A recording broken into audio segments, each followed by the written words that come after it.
బాబోయ్! ఒక్క రోజులో అల్లకల్లోలం జరిగినంత పనయింది మన కత్తి మహేష్ నిర్వాకం వల్ల.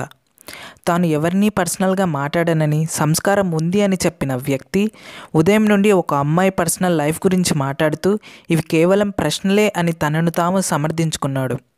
నిరాశ నిస్పృహలో ఉన్న పవన్ ఫ్యాన్సే కాదు, యావత్ జనానికానికి ఒక ఆశాకిరణంలాగా డైరెక్టర్ వివేక్ గారు రంగంలోకి ప్రవేశించారు. మహా ఛానల్ పెట్టిన లైవ్ డిబేట్లో వివేక్ గారు తెలివిగా మాట్లాడిన మాటలకు కత్తికి దిమ్మ తిరిగి బొమ్మ కనిపించింది. మొదట వివేక్ గారు చెప్పింది, ఇప్పుడు లైవ్లో మిమ్మల్ని కొడితే ఏం చేస్తారు అన్నాడు. అప్పుడు కత్తి, పోలీస్ కేసు పెడతా అన్నాడు. అప్పుడు వివేక్ గారు, అదేంటి, మరి మీరు చెప్పిన దాని ప్రకారం ట్వీట్ పెట్టాలి కదా అన్నారు. అంటే దానికి అర్థం పవన్ కళ్యాణ్ గారి ఫ్యాన్స్ దాడి చేస్తుంటే పోలీస్ స్టేషన్కి వెళ్ళి కేసు పెట్టక పవన్ కళ్యాణ్ గారిని ట్వీట్ చేయటం ఏంటి అని దానికి అర్థం. దెబ్బకి తెల్లముఖం వేశాడు కత్తి.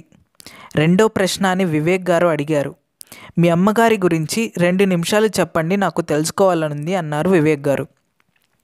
కత్తికి అర్థం కాక, అసలు ఇక్కడ మా అమ్మ ఎందుకు వస్తుంది, అది నా పర్సనల్, నేను చెప్పను అన్నాడు. అదేంటి, మీరు ఎవరి పర్సనల్సో తెచ్చి గుడిలో గోత్రమని ఏవేవో మాట్లాడారు కదా, రాజ్యాంగం అడిగే హక్కు మీకు ఎంత ఇచ్చిందో నాకు అంతే ఇచ్చింది అని చెప్పాడు. దెబ్బకు కత్తికి ఏం మాట్లాడాలో తెలియక బిత్తరపోయాడు. కంట్లోంచి నీళ్లు తిరిగాయి. బహుశా నా కథ ఇక కంచికి అనుకున్నాడేమో మరి.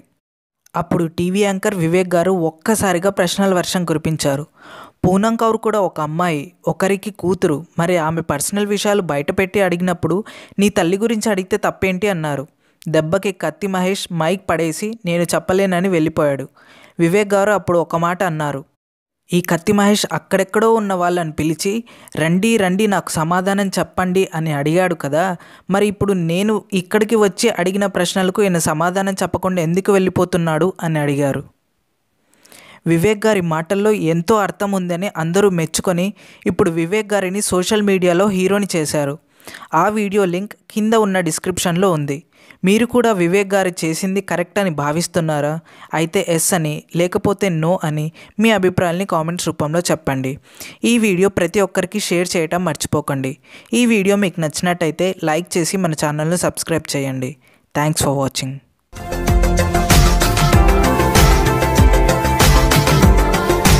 మరిన్ని అప్డేట్స్ కోసం మా ఛానల్ని సబ్స్క్రైబ్ చేయండి.